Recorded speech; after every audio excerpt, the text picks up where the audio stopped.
Obrigado. Boa noite, eu sou o Renato, sou produtor de cinema e distribuidor independente. Estou aqui mais uma edição do Cine Debate UF, fazendo a mediação hoje. Estamos aqui com o Pedro Urano, diretor do Subterrânea, que acabamos de exibir, com o cineasta Guilherme Bonini. Eu estava assisti pela primeira vez durante o Festival de Tiradentes, né? Foi onde eu conheci o filme. E me chamou muito a atenção essa mistura de gêneros, né?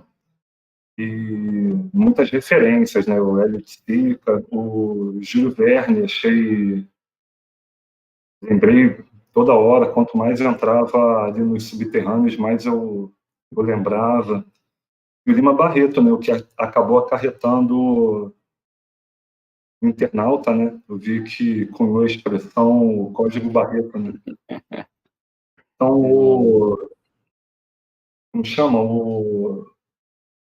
Todo esse grande registro de acontecimentos históricos, né, que moldaram a paisagem urbana do centro do Rio de Janeiro, né, como conhecemos hoje, desde a demolição do Morro do Castelo, né, na década de 20, com todas as remoções que vimos já diversas vezes, inclusive na preparação para as Olimpíadas, né, a implosão da perimetral, incêndio do Museu Nacional, todos os eventos que acompanhamos de perto, né? Tirando, obviamente, a demolição do Morro do Castelo.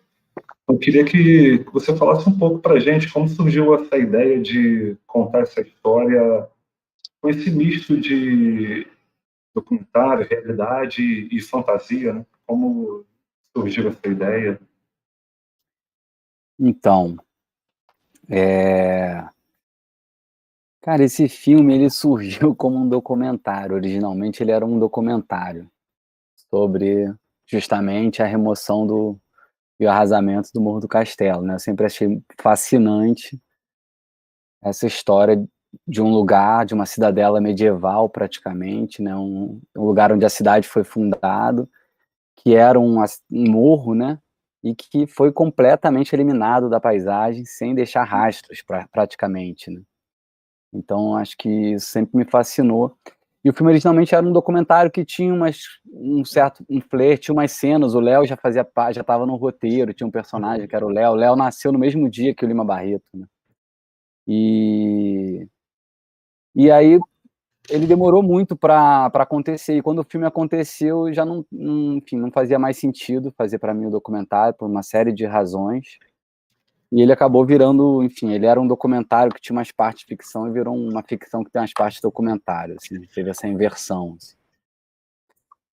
Mas eu acho que eu nem lembro mais qual é essa pergunta, essa altura, mas não, eu acho que assim, acho que tem relação com eu, eu pensei no filme de uma forma assim a fazer uma disputa do imaginário, assim, né? O que eu quero dizer é que acho que tem dados e histórias que permeiam a realidade, que são quase como uma segunda camada, assim, por cima da realidade, né? E acho que esse é um campo muito bom para disputa, assim. Eu antes do filme, bom, e essa coisa dessa extinção ficar nesse limiar em documentário e ficção era algo que já me era sugerido pelo próprio livro do Lima Barreto, né? O livro do Lima Barreto foi publicado como folhetim, né? Enfim, cada capítulo saía um dia, em geral eram uns 3 por semana, e não havia qualquer distinção no projeto gráfico entre a coluna dos Subterrâneos do Morro do Castelo e uma notícia comum, assim, né? Acho que talvez o próprio Lima, acho que também, não sei se ele atuava como jornalista mesmo, acho que sim. E ele estava sempre trabalhando com fatos do dia mesmo, né? Alguma coisa acontecido que estava acontecendo ali durante o arrasamento, citava personagens históricos, né? O engenheiro Paulo de Fronten, o prefeito Pereira Passos, e ao mesmo tempo tinha uma ficção que se desenrolava, algo completa, uma fantasia, da ordem mais da fantasia que se desenrolava articulada com esse presente. Então, enfim, essa abordagem do filme me foi sugerida muito pelo próprio Subterrâneos do Morro do Castelo, do Lima Barreto. Coisa do Jules Verne chegou com o Cuenca. Quando eu estava nesse lugar aí de uma certa vontade de dirigir ator, de fazer um filme de ficção, não era só um capricho, era de repente um entendimento de que a melhor forma de abordar algumas questões era dessa forma, e não de um documentário que, enfim. Acho que você me falou que iniciou o último ano letivo com o Desmonte do Monte, né? Da Sinai. Então, nesse meio tempo, surgiu também o Desmonte do Monte, que já é um ótimo filme. Enfim, eu lembro muito de uma entrevista que eu fiz com o Cildo Meirelles, que ele contava um pouco isso, né? Ele falava que sempre que ele tinha muita ideia anotada em caderno, tem muita ideia ainda anotada nos microcadernos e em outros cadernos que ele tem, e ele sempre comentava que sempre que ele via alguma ideia dele de alguma forma realizada por outro artista, assim, né, algum artista que fizesse uma obra que de alguma forma contemplasse aquela ideia e tal, ele sentia uma alegria tremenda, né? Ele falava, pô, essa ideia eu não preciso mais fazer, tá ótimo. E foi um pouco isso, assim, de repente a Sinai fez aquele filme, não era exatamente o filme que eu estava pensando, mas eu falei, tá ótimo, vou partir para outra, né? E aí veio a história do... E aí, nessa época, eu morava em Friburgo e o Cuenca estava na cidade, foi fazer algum evento literário lá, eu morava na Serra. Eu moro de novo na Serra, mas agora não é em Friburgo. E aí ele foi lá em casa e ele me falou, eu comecei a contar a história do filme, algumas ideias e tal, e ele virou e falou, eu tenho um monólogo aqui, que chama Viagem ao Centro do Morro do Castelo, que era justamente essa interseção entre o Jules Verne e o Lima Barreto. E aí foi a partir desse monólogo, que é bem diferente do filme, era um monólogo, era meio infilmável, né? Tinha coisas que não... Mas enfim, foi a partir daí que veio um pouco o início da história, foi esse. E foi tudo muito rápido, assim, né?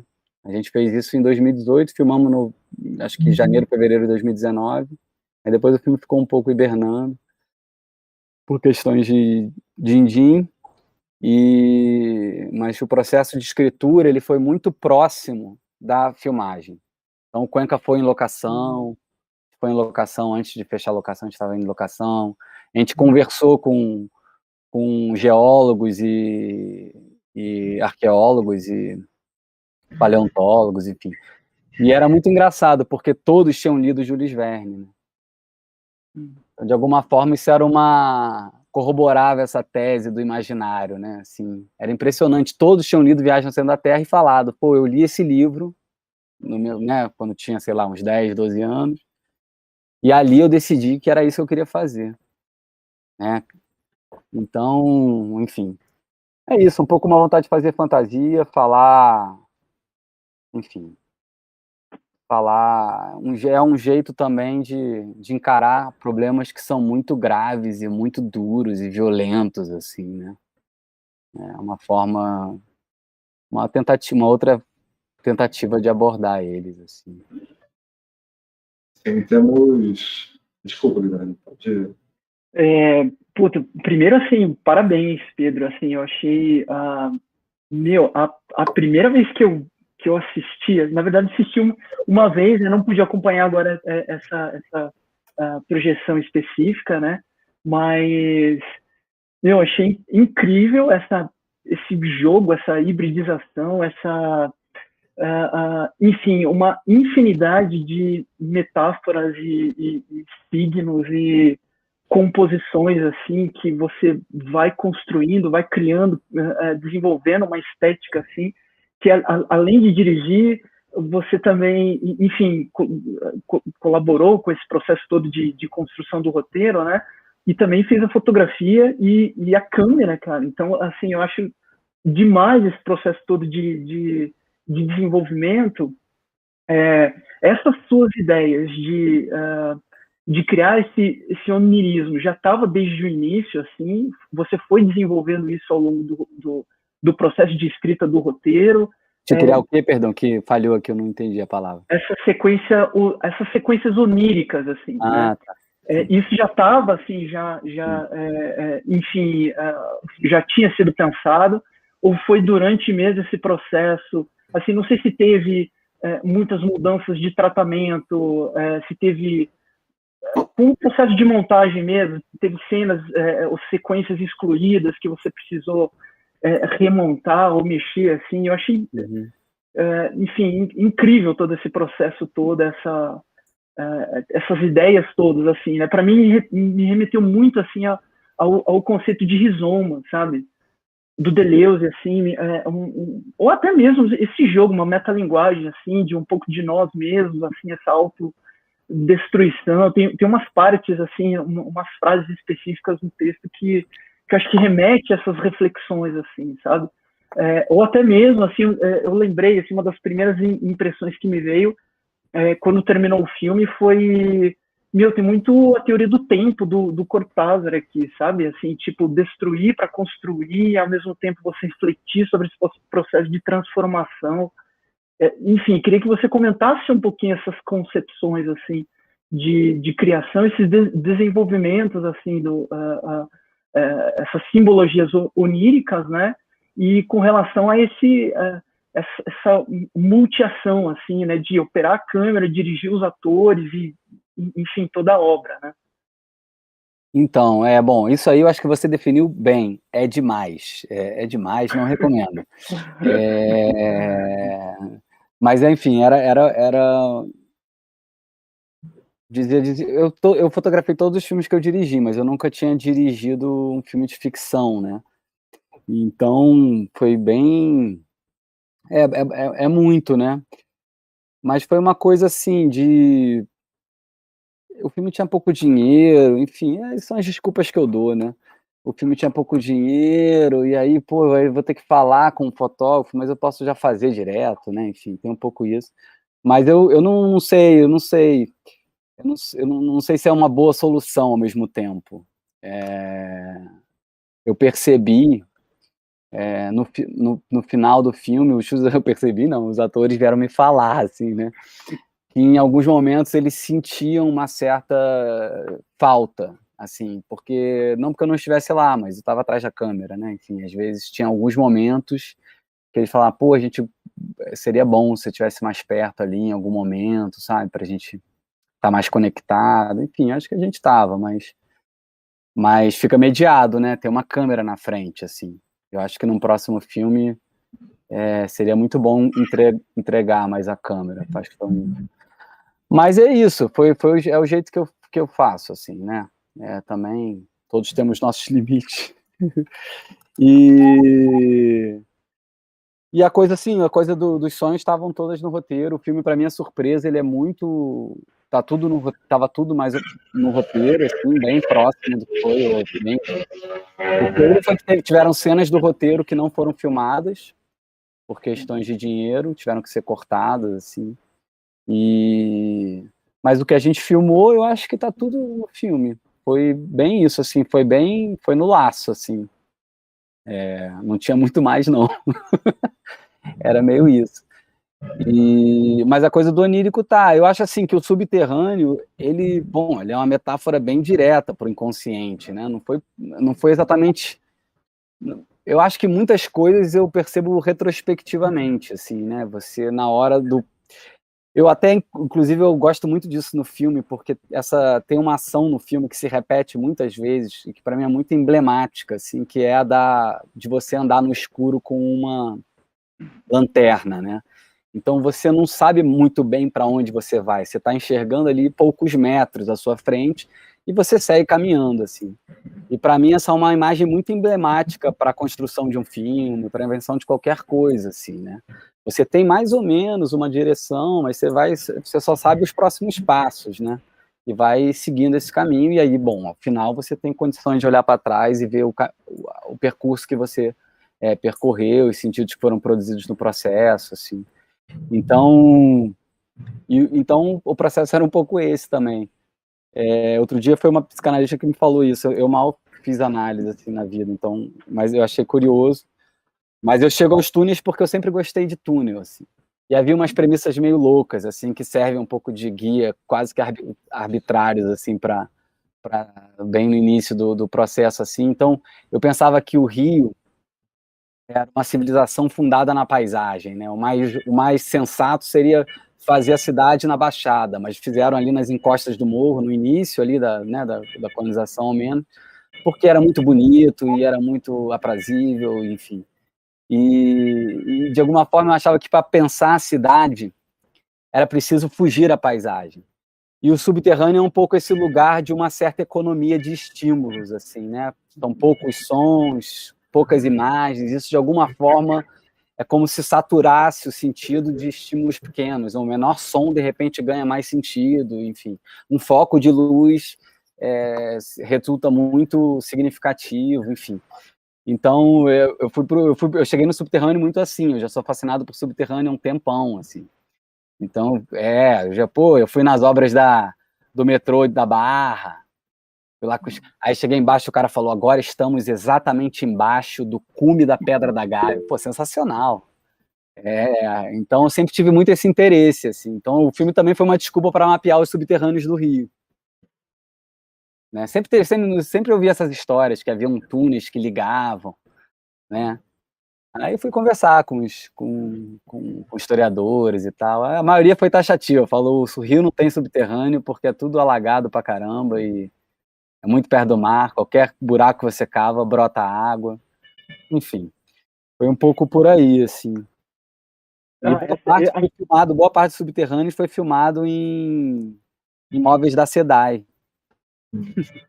Fiquei curioso para saber isso. Eu descobri coisas incríveis, assim. Eu descobri um lugar que eu queria muito ter filmado, assim, um dia, quem sabe, que é o Túnel Canal. Sabe o que é o Túnel Canal? Eu acho que o nome é esse.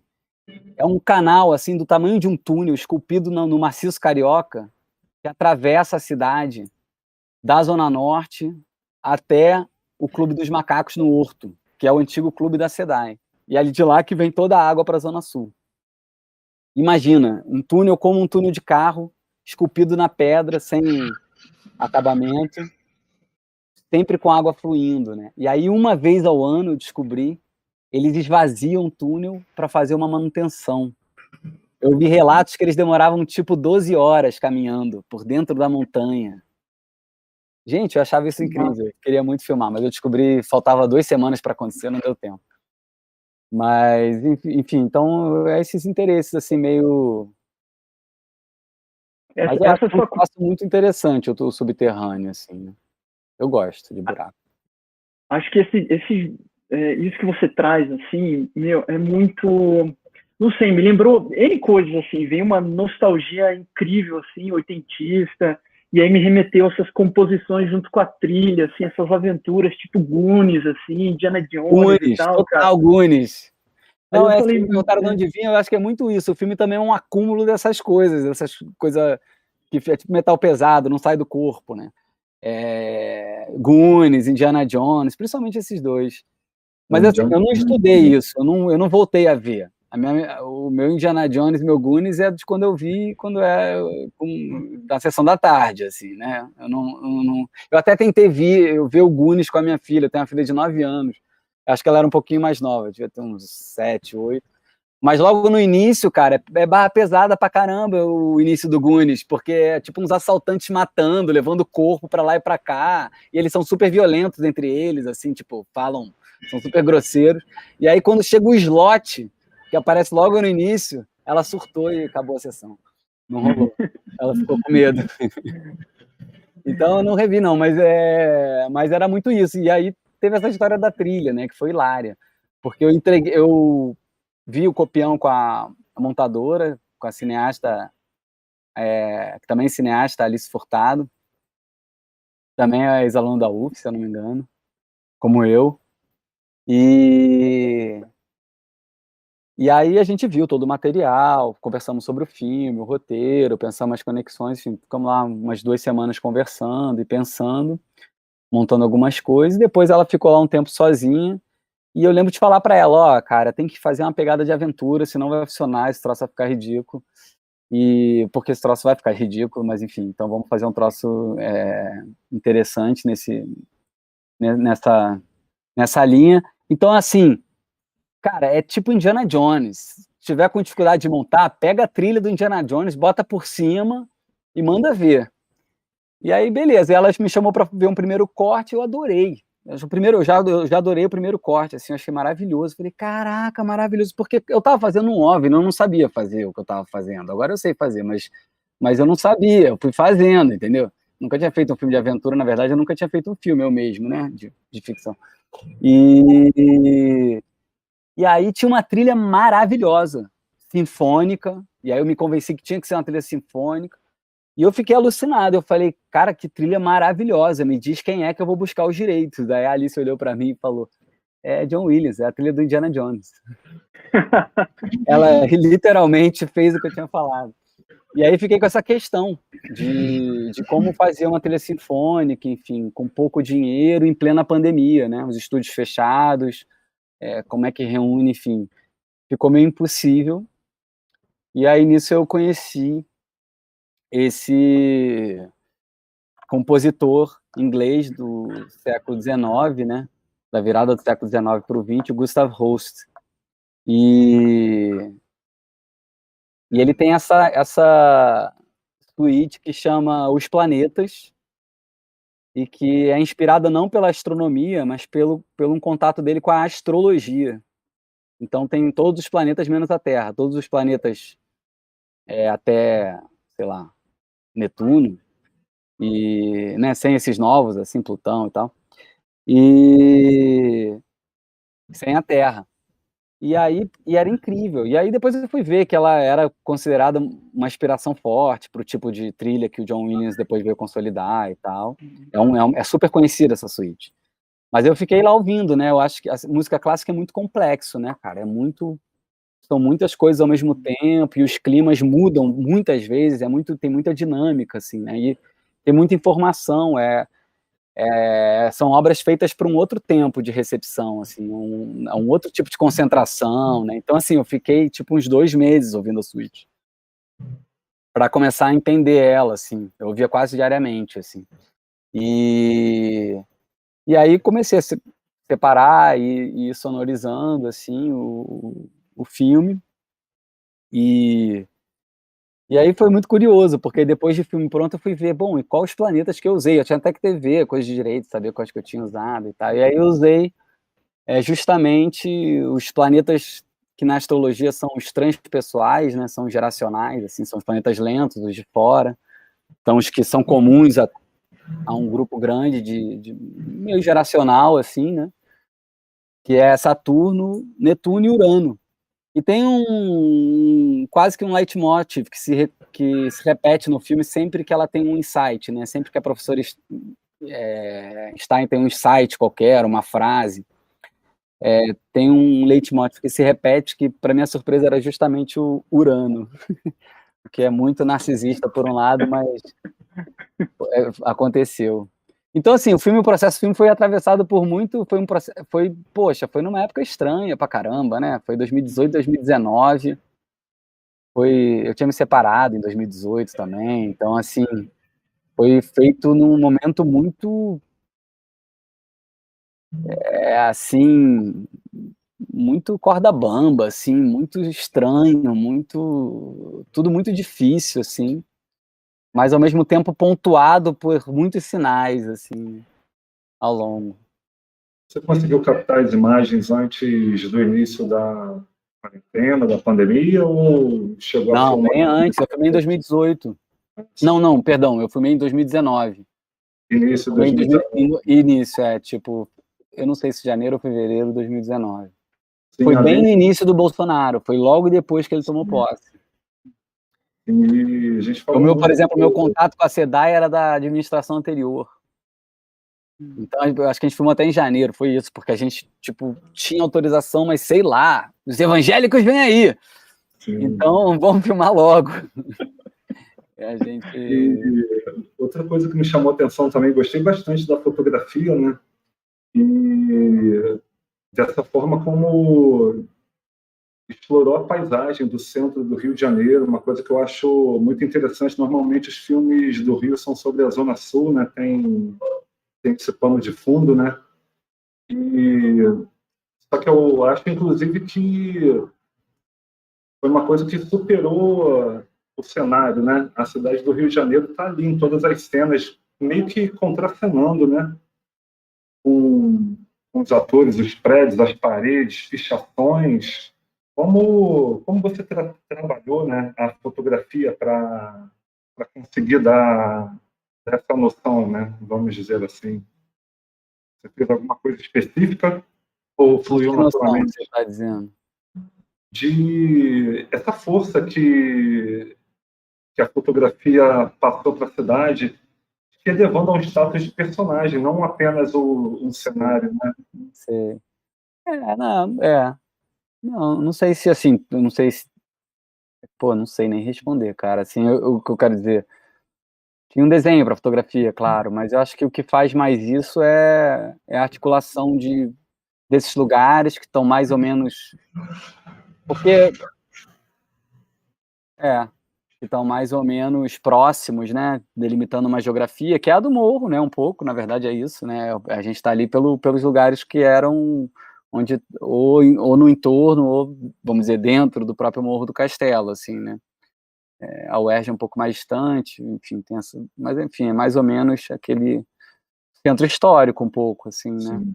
Acho que talvez seja, não sei o que na fotografia pudesse, acho que é mais a articulação desse espaço e uma atenção ao entorno, assim, eu você vê, não é um filme construído com super closes, assim, né, na verdade toda a questão é a relação, das personagens com o espaço, assim, é um Sim. pouco isso, assim, e com uma certa,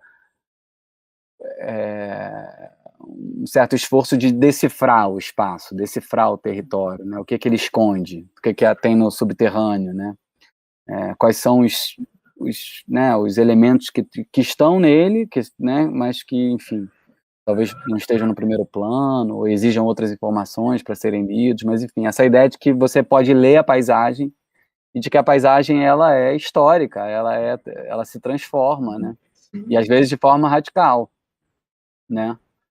É um pouco isso, e essa coisa de voltar para o subterrâneo, voltar para o subterrâneo, você também está, claro, é uma modificação da paisagem por deslocamento, que é mais natural, mais evidente, mais, vamos dizer assim, mais intuitivo. Mas também está sempre trabalhando isso, né? O filme está sempre em espaços claros ou escuros, enfim. Acho que tem uma certa interesse pelo percurso das coisas no tempo, né? Pela história, assim, que atravessa o filme. Que eu reconheço muito em mim, assim, às vezes acho que até um pouco demais, mas eu acho que é isso, né. Assim, Biblioteca Nacional também, né, que a Biblioteca Nacional foi construída num pedaço do castelo também. Tô tentando lembrar as locações do filme, desculpa te interromper, mas é um pouco isso, era a Biblioteca Nacional, Palácio ali a Ladeira da Misericórdia, Palácio Capanema. Palácio Capanema, que dizem que o 9º andar ele é alinhado com o cume do castelo. Tem noção do que destruíram? O castelo, você de cima dele, você viu o sol nascer na entrada da Baía de Guanabara. As pessoas viravam à noite no Rio e iam comer ostra na ladeira do castelo. Olha que onda. E não era alta sociedade, era boemia, assim, enfim, comprava dos pescadores ali de baixo, né. Então, grande perda. Pois é. Tem um artista do Rio, no documentário eu queria trabalhar com esse trabalho, tem um artista do Rio que é o Guga Ferraz, que ele tinha um projeto, tem um projeto, que era completar a Ladeira da Misericórdia, porque a única ladeira de acesso ao morro que sobreviveu, ela aparece no filme, né, ela sobe um pouquinho e depois ela termina abruptamente. E ele tinha um projeto de completar com tapume todo o caminho da Ladeira da Misericórdia até o que seria o cume do morro. Imagina que sensacional, com andaime. Sim, ele tem um trabalho muito interessante que ele marca com sal, né? Isso. Até onde Maria, né? Exato, essas duas trabalhos era, na verdade, quando eu estava fazendo o projeto documentário, eu chamei o Guga para participar com essa performance que ele já tinha feito do Sal. Ia ser uma sequência do filme. E aí, quando eu conversei com ele, ele me contou essa história do Morro do Castelo, né, que tinha mais a ver. Mas acabou que tudo mudou. Aí quem entrou foi o cabelo. Mas é um pouco isso, essa tensão com o ambiente também acho que diz respeito a uma tensão com com esse ambiente humano, social do Rio, né? Com essa cena, enfim, com esses artistas. O filme também tem um pouco de uma reunião de um grupo de personalidades performáticas, vamos dizer assim, né? Afinal, vem o documentário, né? Então tem o Negro Léo, tem o Cabelo, tem a própria Helena Inês, que é atriz, mas é a Helena Inês, né? E a Silvana, que acho que é a mais atriz, assim, no sentido de que, enfim, criou um personagem, foi muito importante, assim, a Silvana, eu brinco que a Silvana salvou meu filme, porque ela trazia uma seriedade para coisa, enfim, da atuação, uma experiência que foi muito, ela sempre muito concentrada. No final do filme eu descobri, por ruim de contar isso, é que isso aqui vai ficar depois, qualquer um pode ficar vendo, dando play, né? Aí vira uma declaração com mais peso. Não, mas não é nada demais. Não, eu descobri no final do filme, cara, no último dia eu relaxei, terminou, né? E aí, conversando com ela, eu descobri que ela ia pro set de tampão de ouvido, para se concentrar, para não se distrair com a equipe. Ela só tirava para entrar em cena. Olha só essa pessoa, cara. Maravilhosa, né? Nível de concentração, né? Porque o cinema tem esse troço, né? Que é muito coletivo, é muita gente, a equipe é maravilhosa, mas muitas vezes ela resulta muito dispersiva, assim, né? Porque tem as próprias agendas, as próprias preocupações, enfim, estão ali todo dia, né? Enfim. Então, tem esse... É uma questão também, isso que você tem que ir jogando, né? Eu tenho um comentário aqui do Fernando Marques, muito bacana ter cientistas como protagonistas, né? Foi uma decisão sua, também achei bem interessante. Eu também achei. Aquele que percebe depois, né? Não, mas não, eu achei, claro, mas era uma coisa que já vinha um pouco do Jules Verne, né? O personagem do cientista. Mas, pô, veio muito a calhar, né? Um momento em que, se antes a gente tinha que relativizar a ciência, porque ela às vezes parecia ter autoridade demais, né? Agora a gente se tá vendo na posição de defendê-la, né? E todo esse sentido da descoberta, né, de uma consciência enfim, de que está tudo por ser descoberto, assim, né, de que há muito por ser descoberto, de que, enfim, da própria ignorância, né? Eu digo isso porque hoje as pessoas têm muitas certezas, assim, eu tenho certeza muito rápido, né, em geral, assim. Outra coisa que eu olhei depois, que é óbvia, né, enfim, sempre foi isso, mas nem sempre você expressa bem, assim, né? E foi que o filme tem uma estrutura meio de teoria da conspiração, né? No fim, parece que é uma grande conspiração fantasmática. É como o Léo fala antes de entrar pela segunda vez no subterrâneo. Você quer dizer que é um escritor morto que está falando com a gente, né? Quer dizer, acho que é a Silvana que fala, professor. E tem um pouco de deboche com isso. Por que é a teoria da conspiração? É uma simplificação radical de questões ou de uma imagem que necessariamente é complexa pra caramba, assim, né? É sempre um jeito muito simples de explicar a realidade. E acho que vem a calhar um pouco esse deboche do filme, assim, né? Como quem diz... Porque o filme não tem exatamente um final feliz, né? E claro que ele é muito alegórico, mas assim... Ele originalmente era mais trágico. Mas a minha filha perguntou do filme, eu contei para ela e ela falou que o final não podia ser assim. Como eu tinha pensado inicialmente, porque era muito, não podia. E eu entendi isso como um chamado das novas gerações, no sentido assim, pô, eu acho muito sacana você ser meio niilista, assim, sabe? Tipo assim, porra, tem uma galera que ainda tem uma vida pela frente, assim, né? Assim, a gente vai falar que, sabe, que tudo acabou, que entrega os pontos, que tá tudo uma merda. Não. E aí o filme acabou terminando com o que para mim é uma certa afirmação de vida, ao mesmo tempo uma vida estranha, algo que você não sabe o que é direito, que tá ali no meio de uma violência tremenda, né? Que é essa imagem da broca perfurando o assoalho oceânico, uma imagem que eu conheci muito antes de ver, porque uma vez eu encontrei com um amigo de escola, mas isso já deve ter uns 10 anos. E aí, o que você tá fazendo? Não sei o quê. O cara tinha virado engenheiro da Petrobras. Aí quando ele falou isso numa festa, aí tive a reação padrão. Falei, pô, que legal. Aí ele devia estar num dia meio sombrio, ele me olhou assim, legal. Você já viu a imagem de uma broca perfurando o assoalho oceânico, destruindo tudo que tem em volta? Eu, caraca, pô. E essa imagem não saiu da minha cabeça, mas eu nunca tinha visto. Eu só fui procurar já na ocasião do filme, assim. Eu tinha toda essa relação, né, com essa indústria extrativista e tal, eu fui lá procurar. Mas você vê como é que são as coisas, né, como tem coisas que contaminam o imaginário. Em geral, eu só faço as coisas que são assim, que tem coisas que entram na sua cabeça e não saem, e aí você tem que tirar. E aí você faz os filmes, né, pra tirar as coisas da cabeça, assim, aquelas que não saíram. Tem outras que você vai esquecendo, né, mas tem ideias que ficam persistentes. Tem ideias, às vezes, que você esquece, e 10 anos depois você tem a mesma ideia achando que é nova, e quando você vai começa a fazer, você vai: "Cara, mas bicho, eu tô nessa há muito tempo", assim, né, que loucura, né. Atualmente eu tenho muito interesse em árvore, né.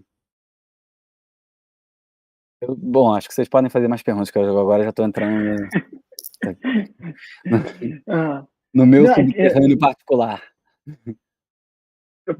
pegando um pouquinho do que o Renato comentou, assim, eu achei muito interessante, principalmente eu falei isso, a estrutura, né, como um todo, como você vai, tal como a sinopse, né, você vai subvertendo, assim, alguns planos estéticos, assim, por exemplo, a quebra da quarta parede, achei isso muito interessante, assim, sabe? Porque A ela quebra da olha pra quarta câmera. parede, ela olha para a câmera, aí acho que tem uma sequência que a gente vê o ponto de vista, né, do Léo, aí de repente a câmera ela tá deitada assim, aí ela vira e a gente vê ele entrando na cena, logo, É um filme de jogo de moleque, né, traquejo é ali, meio molecagem traquejo isso, né. legal ali, hein, meu. Putz, eu achei demais isso, cara. Não, isso é uma coisa que eu gosto do filme, assim, enfim,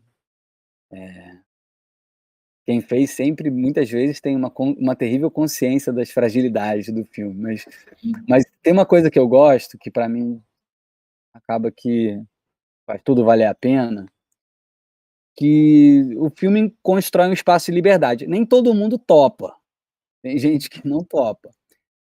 Mas aí fica pelo meio do filme, porque quem não sai no final, e o que eu acho bacana é isso, o filme vai chegando numa hora, você tá falando de uma das últimas cenas do filme, né, eh, tem uma hora que as pessoas já estão topando tudo, cara. Eu posso cortar pra uma praia de dia e falar que tô debaixo da terra, que a galera vai, porque já tá num outro registro, assim, né, assim. Então, isso eu acho muito legal, assim, de poder filmar com liberdade, né, cara. Sabe, de uma forma mais leve, assim, se permitir. Enfim, criar um espaço de tentar minimamente, ou pelo menos tentar, criar um espaço, de livre exercício da liberdade, de experimentação mesmo, mas experimentação no sentido bem, simples, sem necessariamente um vínculo com um certo tipo de imagem associada ao que seria o experimental, porque eu acho que o filme não, né, não é, quem for, né, com essas expectativas talvez vá se frustrar um pouco, assim, sabe, não é exatamente um filme experimental, mas ele é sem dúvida uma experiência, especialmente porque da maneira como foi feito, enfim, a gente não tinha nenhuma garantia de nada, rigorosamente, mas essa busca por eu trabalho muito como diretor de fotografia, né, assim, fiz muitos mais filmes como diretor de fotografia do que como diretor.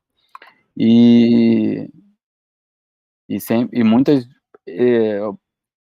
experiências, gostosas e tal, mas, se eu fosse, assim, identificar o que eu diria que talvez seja o engano, o equívoco mais recorrente de uma forma geral, para a direção, não estou falando de um diretor ou de diretores brasileiros, acho que no geral, assim, da minha experiência, que é pequena, assim, né, digo, muito localizada, é que muitas vezes, pô, o cinema é muita coisa ao mesmo tempo, né, assim, a filmagem é um tempo de experiência intensificado, assim, né, você tá muitas horas, sempre com as mesmas pessoas, muito estímulo, muita coisa, e às vezes dá medinho, né, assim, se isso vai dar certo e tal, e aí muitas vezes, pô, medo é horrível, né, medo é o pior conselheiro, assim, né, e aí muitas vezes o medo faz a pessoa, tipo, e no certo, né, no que seria o mais seguro, o mais certo, e que seria eventualmente uma linguagem mais dominante, ou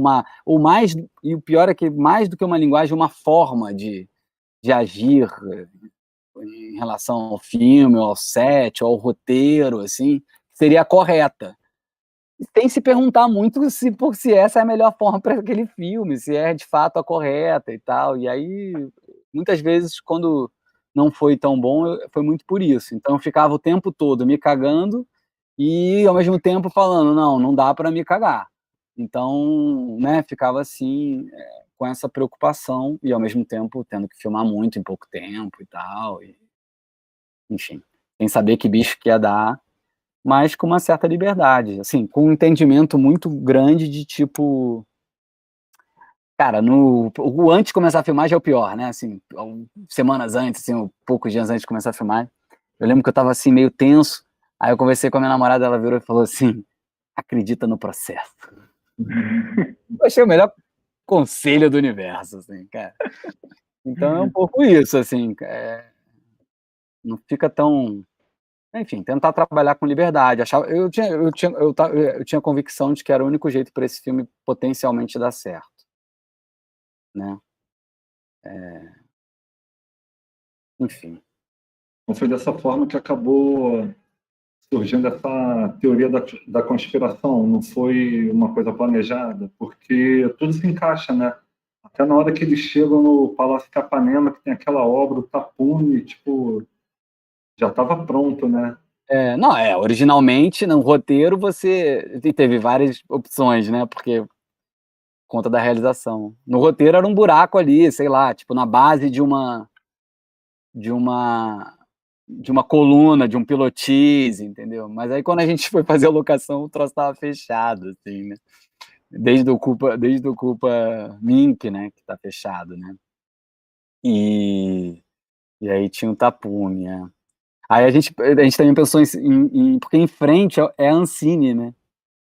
Aí a gente pensou na possibilidade de eles entrarem no subterrâneo por um bueiro que tinha em frente à Ancine tinha uns bueiros, e alguns bueiros de eletricidade que são grandes, dá para entrar. Aí a gente pensou em fazer também assim, mas achou que era muito inside joke, assim, né? Muito Ipanema era mais interessante. Aí acabou ficando aquela pedra ali que, pô, é tenso, né? Quase Didi Mocó. Chaves. Não podia ser, né? Mas ela enfim, eu acho que flui. Mas não sei, o que mais? Então, você falou que ainda não assistiu o filme projetado, né? Não, A gente passando por esse momento, né, de que surge assim uma nova tendência, né, que a gente vê muitos filmes sendo lançados direto em plataformas, né, de streaming e tal. O que você acha dessa situação, né? Hoje em dia até está tendo uma redução das janelas de exibição, né, inclusive para filmes incentivados, né? Então, tem filme que está sendo... Aqui é lançado em um cinema ou outro só para constar, mas vai direto para o streaming mesmo. Você tem alguma coisa assim para comentar sobre essa situação? pô, o cinema tá o cinema no Brasil já estava um pouco em crise, porque foi eleito como inimigo de um governo, que é uma coisa meio alucinada, né? Uma alucinação, assim, né? Eu acho muito engraçado a pessoa olhar para o cinema brasileiro e achar que ele é, sei lá, de esquerda, porque, pelo amor de Deus. Vai E, enfrentar com dois né? O filmes, né? cinema brasileiro é o Brasil, cara, porra. É igualzinho, tem os mesmos problemas. E, enfim, e acho que com a pandemia é uma crise global para o setor, assim, né? Tô vendo, eu sei pouco sobre isso. Hoje, por acaso, eu estava conversando com um amigo e ele contando enfim, estão estimando que 30% das salas do mundo vão fechar, né? Acho que essa tendência pro streaming, ela já acontecia, assim, né? Já estava acontecendo, mas ela foi acelerada, né? Acho que coisas que aconteceriam em muitos anos aconteceram rapidamente por causa da pandemia. O que você vai comentar? Eu prefiro ver o filme na sala, sem dúvida. Por exemplo, em Tiradentes, eu estava conversando com o curador, um dos curadores lá, que era o Francis, e ele falando que tinha revisto o filme no festival, né, também e tal, e aí eu fui comentar, mas pô, rever o filme no festival é rever o filme só, né, assim, online, né, porque rever um filme no festival era rever o filme na presença, né, de uma galera, vendo como é que era a recepção, tem outro sentido, né, do que simplesmente você rever o filme, né. Você está revendo o filme com muitos outros olhos, né, é um pouco isso, assim. E então esse aspecto coletivo fica super prejudicado, assim. Mas foi uma experiência boa, eu tinha uma relação com esse filme de urgência. Para mim sempre foi um filme rápido, como eu te falei, a gente fez o roteiro e filmou no mesmo ano. Então, eu não pensei 2 vezes. "Ah não, vou, sei lá, vou esperar as salas". Não, eu queria lançar eu estava quase jogando no YouTube, entendeu. Então, acho que Tiradentes foi o primeiro festival do Brasil que a gente mandou, entrou e foi. Então, mais uma preocupação do filme ser visto, assim, sabe. E como Acho que foi ele a tem um repercussão? caráter de um statement um pouco também, né, ele fala um pouco, assim, então tem que falar logo. Eles te deram o feedback, como foi, assim, número de Eles visualizações? dão lá os números de quantas pessoas viram, você fica meio sem muito parâmetro de comparação, assim, né, porque eu não sei quantas pessoas viram os outros filmes, mas mas é bastante gente, assim, é muito mais do que se fosse o presencial. Eu não lembro quantas pessoas tem naquela tenda de Tiradentes, você sabe, Renato? Se é Não, 200, parece 100? que teve, nesse festival online, teve um público de 500.000, se não me engano. Foi bastante. Tiradentes? É, 500.000 views. é. Você não Caraca, que nada. absurdo. Será que é tudo isso? Acho que sim. Tive essa informação recentemente. Muita Muita coisa, né. Não, grande. muito mais, o meu filme foi muito, eu não sei qual é o tamanho da sala, mas foram muitas salas, assim, sabe. Eh, eu achei legal, assim. O que sabe o que eu senti um pouco? Não sei se é uma, porque também aí tem essa coisa do Letterboxd, sabe, essa rede social dos cinéfilos? Eu já sabia que tinha, mas eu nunca tinha, enfim. Aí eu fui entrar, né, eu fui ver, eu vi lá eu achei maravilhoso, achei sensacional, cara. E muito bom, porque agora, assim, você não é o jeito que você tem alguma impressão das pessoas, assim, né. E é muito, o Letterboxd parece que é tipo um lugar em que os cineastas não vão, né, assim, né. Tem um pouco assim, né. A gente estava conversando sobre ele antes teve o debate Tiradentes, tinha outros cineastas lá da sessão. A gente estava conversando, surgiu esse papo do Letterboxd, aí o Francis falou: "Ah, eu não conheço direito, eu nunca me inscrevi e tal". Aí eu falei: "Não", aí a outra cineasta falou: "Não, também nunca me inscrevi, mas dá pra ver sem se inscrever, você vê lá o que as pessoas estão falando, né". E é um pouco isso, falei: "Não, porra, nem rola de se inscrever, deve ser mó sujeira se inscrever naquilo". Imagina, aquelas pessoas podem falar com você, cara. Não, mas é mó barato, eu achei, então foi bom, eu curti, assim. Eu tenho um lado meio caseiro, assim, então, pô, eu vejo vantagem também de não ter que sair de casa pra fazer as coisas, dá pra fazer outras coisas. Mas, poxa, a gente fala isso pra se consolar, né, porque, pô, podia estar em Tiradentes, encontrando vários amigos, né, vendo filmes, tendo uma imersão muito maior. Eu certamente vi menos filmes do que se eu tivesse em Tiradentes, Tá né. bom. Então acho que é isso, tem lados bons, lados ruins. Mas não sei, não é muito uma opção, né? É o que podemos agora, né? Tá. Sim, eu participei também com o filme do Festival Tiradentes, nunca tinha participado de Tiradentes, era um desejo antigo, e acabei conseguindo logo na edição online, né? Por conta da pandemia e tal. Mas foi interessante.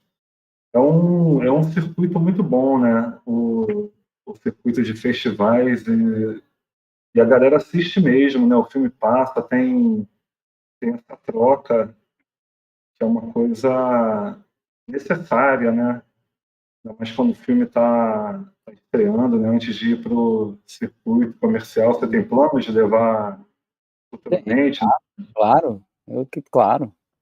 Eu quero fazer o Subterrânea 2, pô. Claro. Continua, lembra? Subterrânea 2. A volta à superfície. Eu tô falando sério. O Subterrâneo foi um filme descendente. Eu quero fazer agora um filme ascendente. Quais foram Em busca da luz. em relação assim ao audiovisual e tal? Você se inspirou em algum filme, alguma coisa assim específica, mais diretamente? Não, eles lá no Letterboxd eles falaram de uns filmes que eu não vi, eu nem conhecia, que é uma vergonha. Agora eu vou ver, né? Depois eu vou falar que eu me inspirei nele, mas ainda não vi. Não, cara, eu vi uma adaptação do Viagem ao Centro da Terra, mas não tem nada a ver com o meu filme.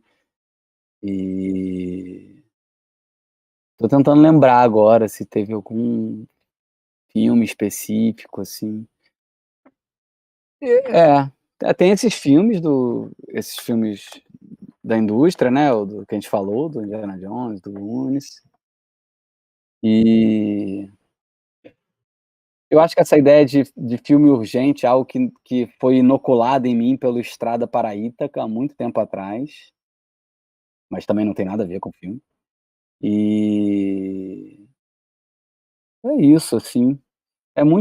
Não teve, assim, tem uns filmes que eu gosto, assim, tem um grupo de filmes e eu gosto de outros filmes também, mas tem um grupo de filmes que eu tenho muito carinho por eles, assim, que são, tipo, sei lá, Iracema, uma Transamazônica, A Lira do Delírio, Bang Bang, eu gosto do Pereira, né? Enfim, e que são filmes que têm um pouco de um certo humor, de um certo comentário sobre a realidade, ao mesmo tempo uma certa liberdade em relação à realidade. Mas você vê, são pontos de contato muito quase conceituais, assim, né? Não tem necessariamente uma referência mais precisa, né, de uma cena, de uma coisa, isso não. Tem muitas obsessões minhas, assim, câmera escura, a própria coisa dos túneis, nuvens, fumaça. Então, são coisas que eu gosto mesmo, assim, né. Tem um lance meio Peep Show, né? Cara, falaram isso, né, é engraçado. Pois é, vê, eu nunca pensei nesses termos, eles falaram um peep hole, né, que é o buraquinho. Cara, isso total, eu só tenho a concordar, mas eu realmente não tinha isso veio no roteiro do Cuenca, essa ideia de que você olhava num buraco e via outro lugar, assim, né. E, na verdade, o do Cuenca veio bom, agora eu vou estar misturando tudo, não importa mais, mas tinha essa que o cara olhava e dava numa igreja evangélica. E depois virou uma coisa mais alegórica ainda, né, porque usava imagem de arquivo e tal. Mas tem um pouco essa subversão espaço-temporal, né, essa ideia um pouco qual é a viagem dos túneis subterrâneos do Rio de Janeiro? É sempre um pouco essa, né, essa ideia de que você vai entrar num lugar e vai sair em outro, né, então e aí se na passagem você tem acesso visual a vários outros, até a vários outros tempos, enfim. Também foram passos para ancorar o filme na atualidade, assim, né, apesar das imagens não serem necessariamente atuais. Mas aquela cena, a cena lá da barragem rompendo, ela foi muitas outras coisas. Ali era um espaço mesmo de atualização. No primeiro roteiro era outra coisa, depois foi outra, foi outra, foi outra. enfim, eu sabia que ali eu podia... Tinha essa coisa da meio efeito Kuleshov também, né? Assim, eu podia botar qualquer coisa ali que, né, que ele estaria vendo aquela coisa. E é tudo tão simples, sabe?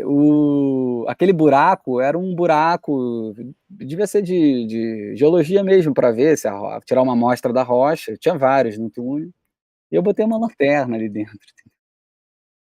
Tipo, muito bobo, assim, muito simples, sabe? Muito simples, assim. Funcionava. A luz do filme é muito simples, assim, é muito... Não tem... também por isso, sabe? Como eu te falei, é demais, então não dava para também fazer... em alguma medida, eu era só meio fotógrafo, né? E meio diretor, e meio, né? Então eu tinha que ir no caroço, assim, fazer simples, para no final ter um troço que funcionasse minimamente. E como é que foi filmar nesses espaços subterrâneos, assim? Teve muita dificuldade? Foi a equipe toda? Vocês reduziram? Como é que foi esse processo, assim? Foi, dependendo do subterrâneo não cabia muita gente, então tinha que ser pequeno. Nem tudo que é subterrâneo. Às vezes tem uns subterrâneos que lá atrás da câmera não é aberto, não é subterrâneo. E se você filma à noite num lugar escuro, né, só pega o que a lanterna mostra, né, então... E teve um dos subterrâneos, ele era um reservatório da SEDAI. E aí, às vezes, a água ali estava com muito cloro. E aí isso causava... isso dava um mal-estar na equipe. Aí nesse dia, foi um dia só que aconteceu isso. Aí nesse dia a gente ficou meio que fazendo um revezamento, assim, pra ninguém passar mal. Mas nada assim, também falando assim parece que as pessoas não, mas só que dava um enjoo, enfim, não era, enfim, não fazia bem, né? Teve isso. Mas, eu sempre gostei de andar no escuro, adoro ficar então eu tava de boa. A Lívia está lembrando aqui que você já tinha filmado outras coisas subterrâneas e sinistras, universos curiosos, em referência ao HU, né? Agora que eu tô vendo os comentários. O HU não é subterrâneo. Mas é verdade, porque no HU é verdade. No HU a gente filma lembra aquele filme Quero Ser John Malkovich? Que tinha um andar, sei lá, 10,5, eu não lembro qual era o andar, mas era um entre-andar. O HU tinha esses entre-andares. E a gente filma num deles. São andares para infraestrutura só, então é tudo escuro. Mas é isso, esse interesse. Na verdade, no HU tem uma associação com a endoscopia que é feita no paciente. E a endoscopia é sempre essa imagem iluminada frontalmente, um foco de luz, dentro, no caso, de um outro subterrâneo super íntimo, que é o sistema digestivo. Mas realmente tem relação com a imagem dessa lanterna que vai seguindo, né?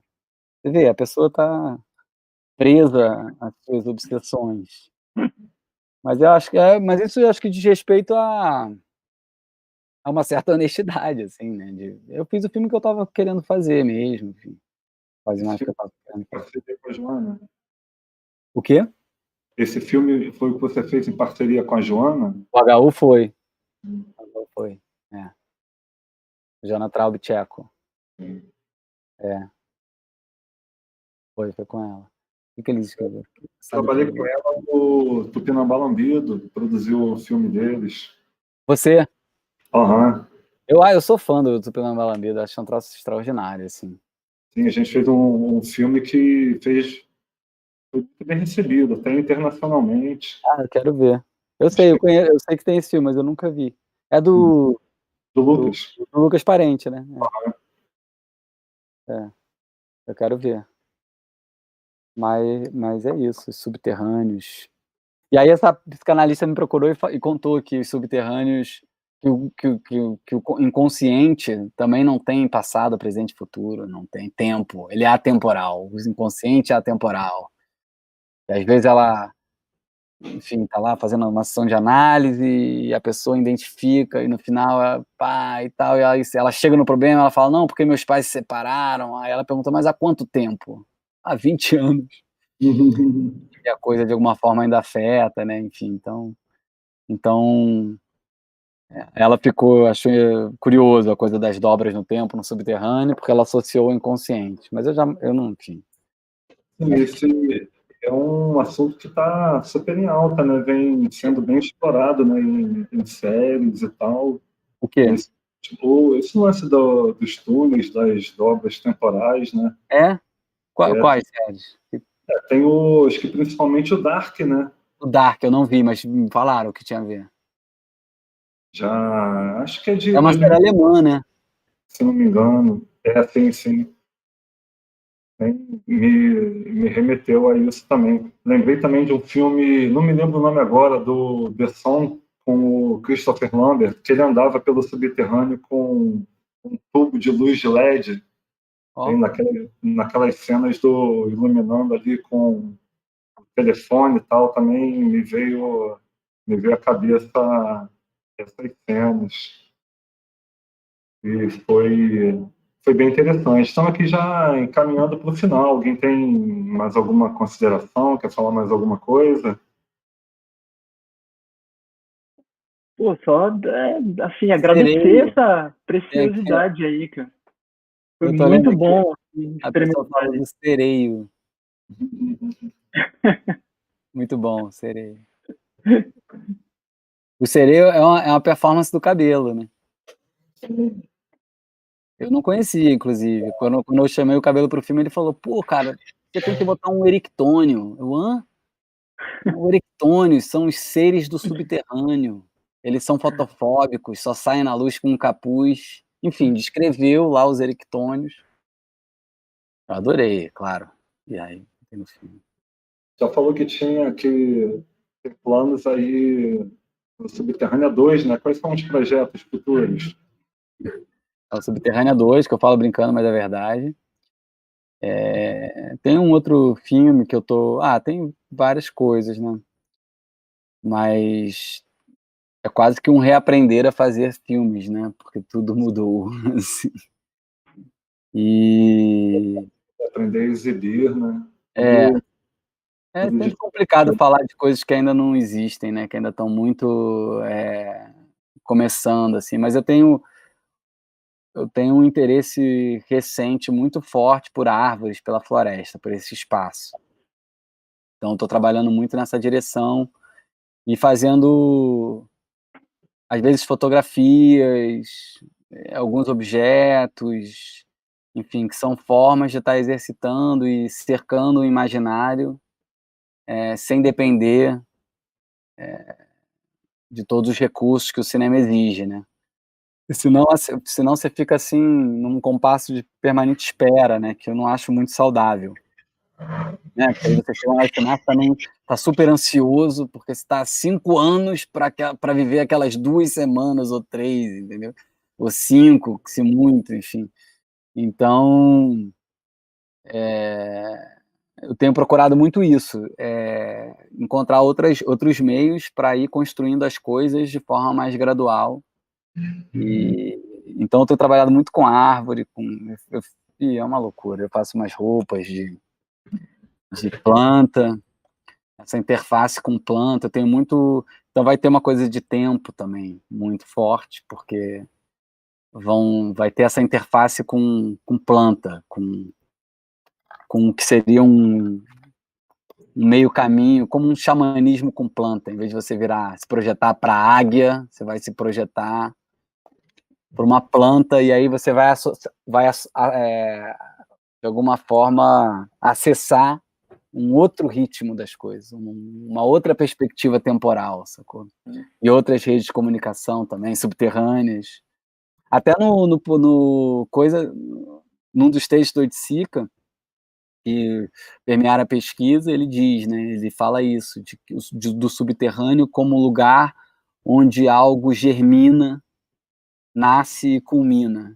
E aí então brota na superfície, né? Então também o subterrâneo também é meio que um lugar onde as coisas nascem, né? Onde elas primeiro surgem, assim, depois elas alcançam a superfície, que também é um movimento ascendente. É um filme...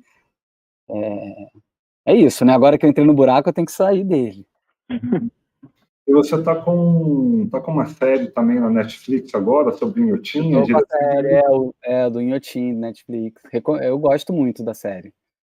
Convido vocês todos a verem. Como se chama mesmo? Chama Inhotim Arte Presente. Foi uma série feita dentro do Inhotim.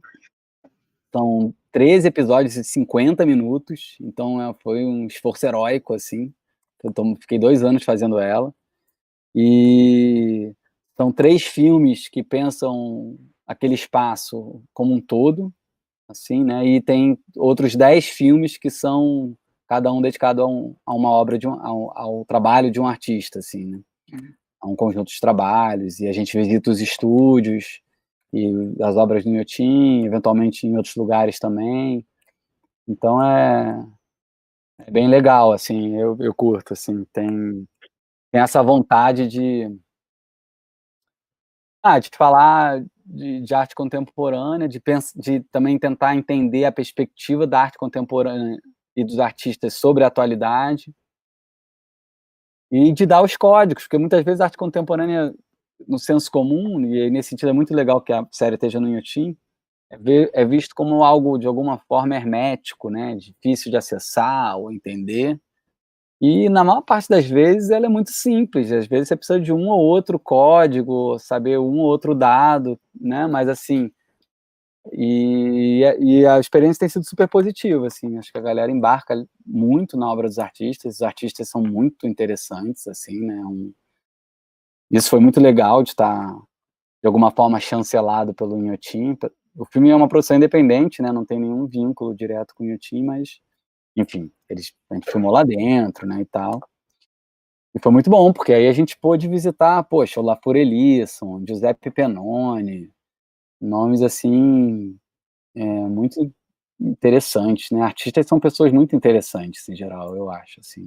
E aí um artista com uma trajetória já consistente pra caramba, em geral, né, acho que são tanto tem boas ideias, como também um pensamento muito grande sobre a maneira de expressá-las, assim, né, então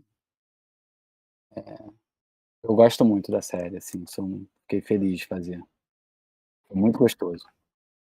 Eu queria agradecer aqui a Lívia Cabreira pelo convite, agradecer a Juliana, o Arthur aqui da técnica, a presença do Guilherme, ao Pedro, por nos apresentar o filme, nos proporcionar esse debate, né?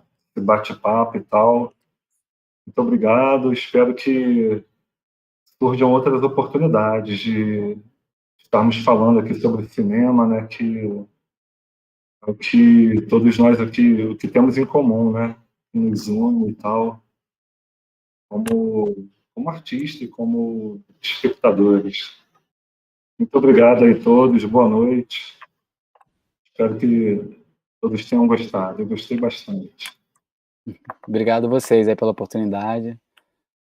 Às vezes eu acho que eu falo demais, mas muito bom Foi ouvir demais, vocês. foi demais. Obrigadão mesmo.